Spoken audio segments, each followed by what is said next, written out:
Johnson, certified nutritionist who can treat across state lines. We're in Nevada if anybody cares. So welcome, Nicole. Hi, thanks for having me. So this is a big one for me. As I've been in the health and fitness business, the gym business, and always learning about health and been doing this since I was a little boy, lab work. And Mm-mm. this is something that just makes me want to scream, and it probably irritates you more on the lab Lots. work. Oh, you're in the normal range, but I got this and that. Shut up. You're in the normal range. Don't question me. Okay. You can see my passion and my irritation coming out on towards doctors, but I'll let you have a crack at it. Oh, I have the same frustration because I deal with them daily. I have one of the things that I always ask my clients to do is if they've had recent labs to bring them in so that I can go over the lab work with them. And I can 90% of the time I have people who send me their lab work and they go, "Oh, my doctor says they're in perfect range." So I'm sure there's nothing to be found. And you know, this lends to the whole conversation of your doctor has 15 minutes with you 15 minutes with you, and they don't have anything beyond that, and they don't want to get into those discussions, and their lab values are very large. So for me in the holistic space, I have a much tighter range so that I can see what's going on in the gut, the hormones, all of those kind of things that's making you not feel good. Plus, you have to match symptoms with lab work. Exactly. And lab work is not always the end all be all. That's the right there snippet in that day. It's blood.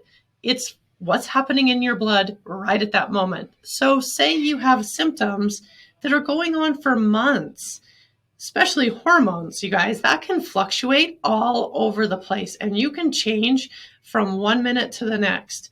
I just had my lab work done and my estrogen's crazy again. Why?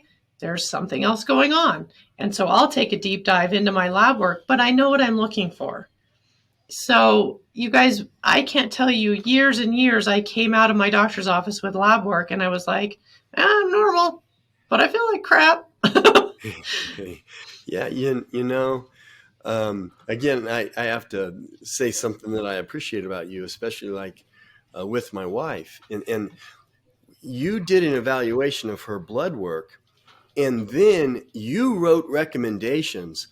But as my wife was going over your recommendations, you give that to a doctor, and that will get their attention because they're going to see, like, I know I'm blowing smoke up your butt, but it's like, this is an intelligent woman. You can see the way it's written. And the doctor is like, almost like I'm going, Kristen, give this to your doctor because this is good. And it's like, it makes the doctor respect the evaluator, in this case you, immediately because of the way it's written. Here's why this, here's why that. You don't just say, I recommend this. That's what doctors do. Just do this. They don't tell you why. They don't back it up. And half the times, I'm sorry, they don't know why, because some book told them to. So that's something that, keep doing that. And I didn't even tell you that off camera, but that is very valuable because the way you word things, you can see your education and your expertise in that recommendation to a doctor. Very valuable. Thank you. Thank you. And I spent a lot of time there because really and truly, just like what you just said, sometimes the doctors don't even know what's going on with the gut. Like really and truly the domino effect of the gut and the immune system that's so prevalent in the gut. So, for me in a holistic realm, that it's much tighter. So I'm going to see you much differently. And I'm going to give you a few examples here of what to look for in lab work.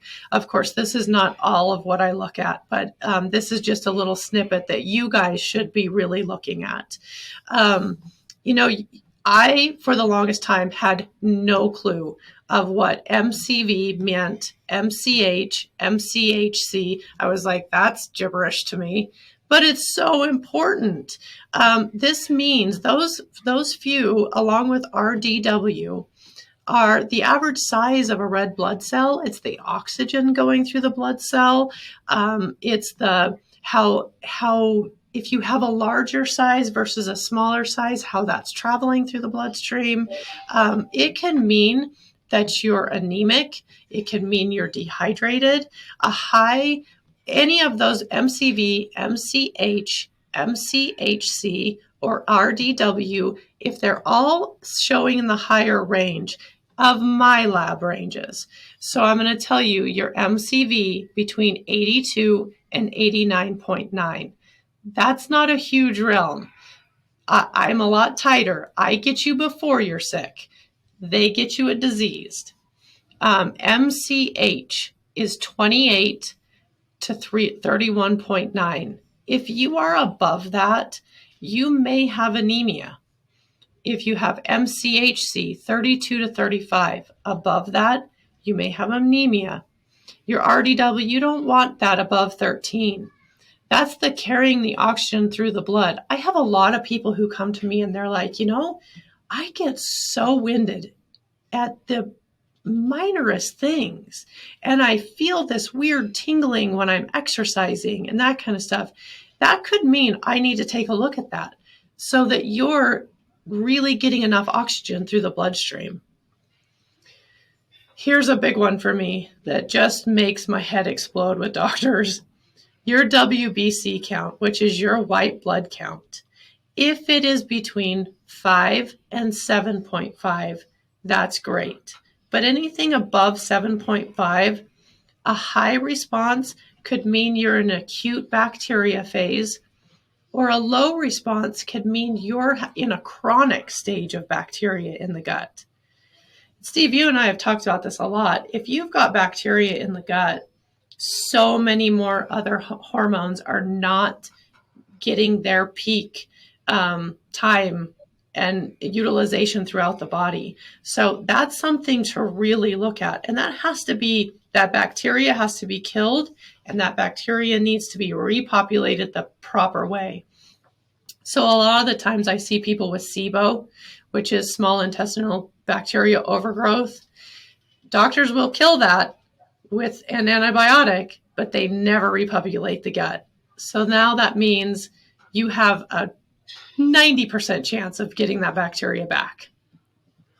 Those are great examples. And I know, let me ask you how, because your blood work, your markers can change daily. Oh, yeah. And more than you think. What did you eat? How did you sleep? And so you got to keep that in mind too. If you could get your blood work done every week, that would be awesome. But that's not realistic for anybody. I try to get mine every 3 months, but sometimes that's not feasible or affordable. Insurance doesn't cover it. But what do you like? Do you like every 3 months? Do you like twice a year to get your blood work done, or as needed? How would you? I really like to see if you've got an autoimmune condition, if you've got a thyroid condition, if you're battling hormones, I like to see those every 3 months because we can see a pattern happening at every 3 months rather than a shot in the dark at a yearly thing. And now I know that that's not always feasible. So every 6 months, if you don't have, great insurance, that kind of stuff, that's huge to me because at least we're seeing it halfway through the year. And there are some affordable places out there now. There's cash labs, that kind of stuff, that we can really narrow down what it is we want to see and send you off to places like that are much more affordable than going sometimes to the traditional doctor. So that's, love the input. Nicole, if someone wants to reach out to you or send you or contact you, how would they do it? You can contact me at thegutgirl1@gmail.com.